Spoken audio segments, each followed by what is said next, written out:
Okay, it's Wednesday, April 11th, 2018. I am so happy with how this car turned out. Look at that window tint. Really just updates the look, because you used to be able to see the very faded seat backs here. I went with a 13% on the sides and then a 4% limo on the very back window. Now, I am in Arizona.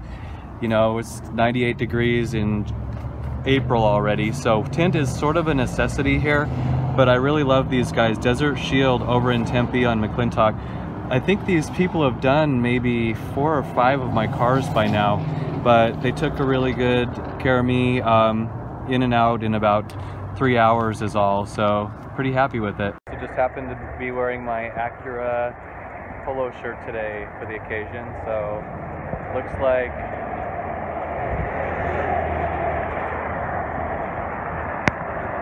car looks good. I think the next thing this car is going to get is some attention to the dents and dings. So like up here we got one, and a few other places, but for right now this kind of tackles the main initial stuff I wanted to do with this Integra. Going pretty intense out here with this engine detail. So I mixed up a bucket of just Meguiar's car wash concentrate. What I'm going to be doing here is kind of capturing some of those details in the engine bay. It looks good from a distance, right? But in the nitty-gritty corners and crevices of things, there's much to be done here for someone who's as picky about the details as I am. So here we go. Going to start with this first step, and then we'll just kind of see where the night takes us.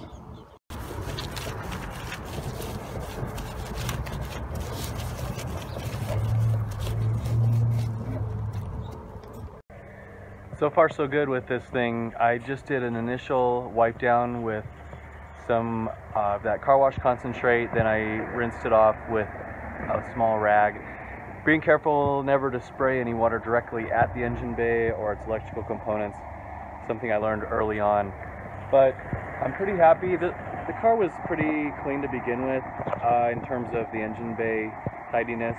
It came from an area where there's not a lot of severe weather in terms of rust or dust or anything along those lines. So I'm going to get a little bit of detail on some of the closer up areas. So pretty much I just went at these areas up here with a toothbrush, and really, excuse me, anything that's kind of hidden or too small of a crevice to get your hand into, that's kind of what I ended up doing. And really at this point I'm going to leave it alone. The only other thing I'm going to finish this off with is any area that I can see that's painted finish that I can get my hand to and a small pad. I am going to go ahead and wax those surfaces just to kind of protect it. But other than that, this engine bay is pretty much ready to go. Just using some of this Meguiar's Gold Class product. It's a paste wax. I like it. It smells good. It looks good. It goes on and off very easily. And the thing of it is with these engine bays, once you've done this level of cleanup the first time, it becomes a lot easier to just maintain and keep at that level. So again, I'm sort of spoiled because the environment that I live in is pretty friendly for keeping a car clean, except during our monsoon season when we get a little bit of rain. But this car is mostly going to be garaged anyway.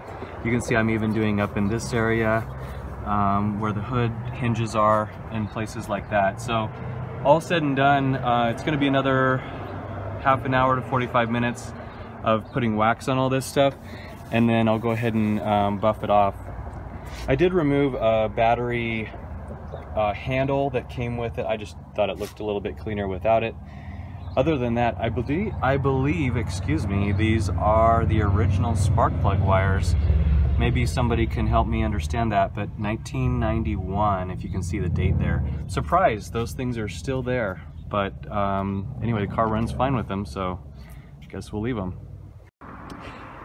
This is just showing how nice the painted parts come out. You'd be surprised. Those areas under the hood actually do have a clear coat on them, I think, because it's really bringing out a good metallic on it. And it's not something that a lot of people think about, but the results are worth it. Next thing I do, which is kind of optional, is hit some of the plastic parts with this stuff on a rag. Don't spray it directly onto them, but you can tell I've wiped down some of the windshield trim just lightly, not too much that it's gonna attract a lot of dirt and dust. But next thing I'm gonna do is clean up these spark plug wires a little bit with some lacquer thinner. All right, I think we're done here. I didn't get too much grime off of those. They cleaned up a little bit, but definitely better than what I started with. So here's the finished product for now. It's good enough for the next little while until I probably put this car in some kind of show, but by my standards it's finally acceptable. The under hood, unlike my Legends, doesn't have an insulation pad, so a lot of just bare paint to work with, but I'm pretty happy with how this turned out. So for right now, I'm gonna put it away and call that project finished.